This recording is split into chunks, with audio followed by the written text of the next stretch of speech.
Yang saya lihat hasil kerajinan tangan Kaltim ini itu unik sekali. Oke.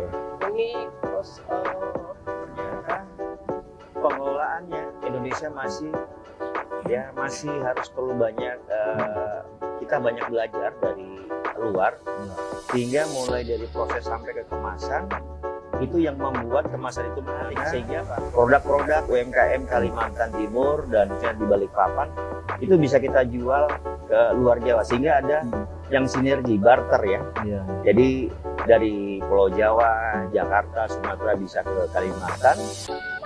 Kita juga dari Kalimantan bisa kita juga domestik ke beberapa daerah.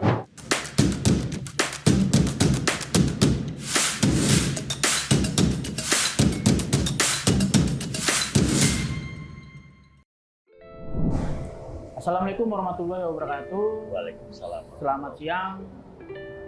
Kita kembali lagi ke ngobrol santai. Kali ini kita lebih santai lagi karena berada di Kopi Joni nih. Nah, ini kita kedatangan dua narasumber kita. Yang di samping saya ini seorang ibu yang cantik. Kenalkan, namanya Yunita Indarini. Beliau ini selain sebagai pengusaha, juga sebagai pelaku ekonomi kreatif, juga sebagai owner dari Kopi Joni. Dan di sebelah kiri saya lagi ada seorang usaha yang juga sebagai pengacara, tapi banyak juga aktivitasnya. Nah, aktivitasnya juga banyak, lumayan. Dan dia juga sebagai tokoh olahraga, juga bersama-sama dengan Bu Yunita sebagai owner di Kopi Joni. Oke, kita langsung saja. Mungkin dari Bu Yunita dulu deh. Sebagai pelaku UMKM nih, kira-kira menurut pandangan Bunda, UMKM di Kaltim itu udah seperti apa? Dan kaitannya membangun daerah dari UMKM. kalau saya ya melihat UMKM, yang saya lihat hasil kerajinan tangan Kaltim ini itu unik sekali. Oke. Unik, terus detail-detailnya kan yang dari manik-manik itu bagus sekali. Saya pingin itu go internasional. Udah pernah dibawa saya bawa ke luar negeri, ke beberapa negara lah. Mungkin negaranya mana nih yang pernah dibawa nih? India. Wah, India itu udah 3 kali saya ke sana. Terus yang paling jauh mungkin ke Rusia udah pernah.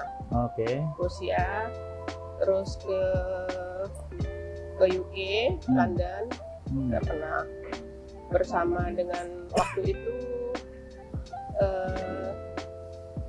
Menteri Pariwisata Arif Yahya. Saya bawa banyak itu. Di sana laku keras. Tapi mereka selalu bilang kualitasnya kurang bagus. Oke. Misalkan itu tas itu udah bagus, detailnya bagus, tapi nggak kuat. Gitu. Saya bawa ke beberapa negara dengan biaya sendiri ya. Semua ibu-ibu dari KBRI bilang, oh bagus ini. Gitu. Tapi ya itu kualitasnya kurang bagus. Saya pakai biaya sendiri. Saya pengennya gini, di Kaltim ini Pemdanya ikut. Nah, misalkan membuat pelatihan. Pelatihan kerajinan, dibawain orang ahli untuk lebih bagus lagi lah. Sekarang ini kan masih asal-asal gitu ya. Secara packagingnya gimana menurut Bu Yunita? Secara packaging, pengapakan, ya itu kemasan? Packagingnya ya kurang banget. Kalau kita arahnya keluar ya, itu packaging pertama ya. Terus kualitas harus bagus.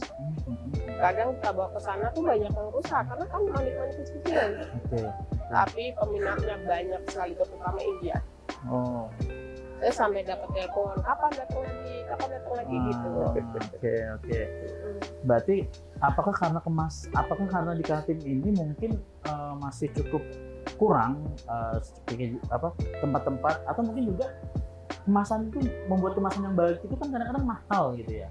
Iya. bukan hanya kemasan, Oke. fisiknya. Oh, fisiknya. Kalau fisiknya udah bagus, saya bisa bikin kemasan yang bagus. Kemasan kan siapa aja bisa bikin Iya, ya. iya, iya. Cara buatnya udah bagus tapi kurang kuat. Oke. Misalkan cepet gitu. Tapi artinya sebenarnya UMKM kita ini punya potensi ya secara produk gitu ya. Punya potensi. Punya potensi. Unik, ya. unik sekali. Jadi ya itu kurang perhatian dari Pemda. Oke, mungkin kita ke sebelah saya Bang Anwar. Secara Oke. pemasaran gitu, Iya. Bang Anwar. UMKM kita ini seperti apa, Bang, di Kaltim, Bang? Atau memang sentuhan dari pemerintah yang cukup kurang? Atau sebenarnya sentuhan pemerintah ini sudah ada, tapi mungkin ya dari segi pemasarannya yang mungkin kurang? Atau seperti apa, Abang melihat? Oke, baik ya Mas Romdani ya. Ya juga selamat malam Bu Rita. Jadi kalau bicara UMKM ini saya jadi teringat UMKM pada saat Corona ya. Oke. Jadi boomingnya UMKM ini pada saat setelah masa Corona terjadi sehingga semua itu berasa bahwa usaha apapun itu terasa sulit. Baik itu transportasi di mana semuanya semua serba tidak kena. Sehingga pada akhirnya apa? Bagaimana para pengusaha berpikir bagaimana caranya. Ya. Ini pengusaha muter otak bagaimana berpikir karyawan saya tidak boleh berhenti atau di PHK ya. Sehingga akhirnya semua dijalanin. Nah, cerita UMKM itu pengalaman saya di grup perusahaan. Bagaimana UMKM tercipta salah satunya adalah produk-produk kopi ya. Produk kopi, kemudian kita bikin minimarket. Karena pada saat itu dulu semua toko tutup, tidak boleh buka. Jadi pangsa pasar dulu UMKM itu ya kalau kita bicara pada di domestik sendiri itu proses distribusi ya. Jadi makanya pangsa pasar UMKM kita sekarang ini sudah cukup baik karena pasca Corona ini sudah mulai banyak dan bahkan produk-produk ya sekarang kayak teman-teman UMKM di online sendiri itu pun sudah menggunakan yang namanya sebagai salah satu bagian dari UMKM. Jadi ya kemasan-kemasan. Justru sekarang bagaimana kita ini menciptakan kemasan-kemasan yang menarik. Pengalaman saya pernah dulu waktu ketika pengusaha-pengusaha Malaysia datang ke Balikpapan, mereka itu luar biasa ya. Kalau dibilang source itu semua dari Indonesia. Tapi ternyata pengelolaannya Indonesia masih harus perlu banyak kita banyak belajar dari luar sehingga mulai dari proses sampai ke kemasan itu yang membuat kemasan itu menarik sehingga apa proses UMKM kita ya kalau kita lihat itu banyak packaging sekarang yang sudah mulai baik karena apa berinovasi sehingga produk-produk dulu kemasannya yang kurang menarik sekarang sudah pada menarik. Bahkan sampai produk-produk online pun sekarang udah dikemas semua, bahkan disupport oleh teknologi sekarang. UMKM sekarang udah mulai membumi. Dan saya pikir UMKM sekarang itu sudah merupakan salah satu sektor termasuk industrial, walaupun industrial kecil, tapi udah mulai masuk fase di nasional maupun internasional. Nah terkait tadi pangsa pasarnya, memang kita lebih banyak proses itu dari impor daripada kita ekspor. Nah untuk itulah kita bagaimana ya khususnya di Balikpapan, Kalimantan Timur perlu adanya sinergi dengan pemerintah dengan menciptakan satu wadah pelatihan-pelatihan, kemudian juga meningkatkan kualitas produk-produk, inovasi, mulai dari kemasan, kualitas, sehingga produk kita bisa laku untuk bisa dijual baik itu domestik, nasional maupun internasional. Nah, apakah produk e-commerce produk e-commerce dari produk-produk Kaltim itu masih kurang, Bang?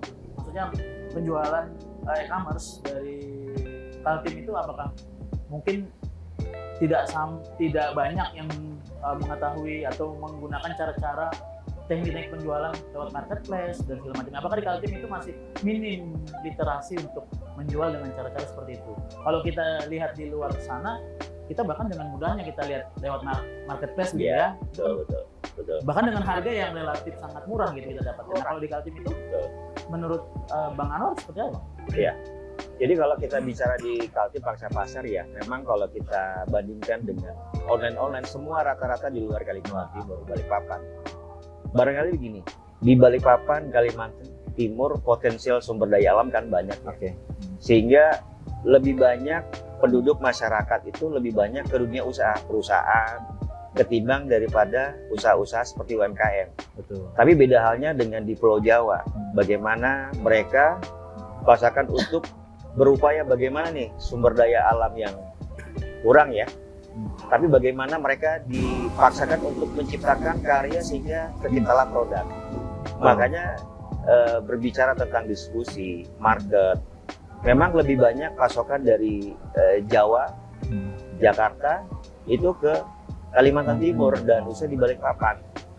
Jadi untuk dari Kalimantan Timur sendiri itu keluar masih minim. Nah, untuk itulah bagaimana kita mencoba bagaimana produk-produk UMKM Kalimantan Timur dan misalnya di Balikpapan itu bisa kita jual ke luar Jawa sehingga ada yang sinergi barter ya. Iya. Jadi dari Pulau Jawa, Jakarta, Sumatera bisa ke Kalimantan.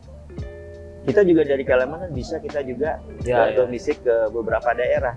Betul. Dan tentunya kita bisa jual kita mungkin di negara di Asia ataupun juga di luar di Eropa seperti yang Bu Junta pernah lakukan pada saat itu.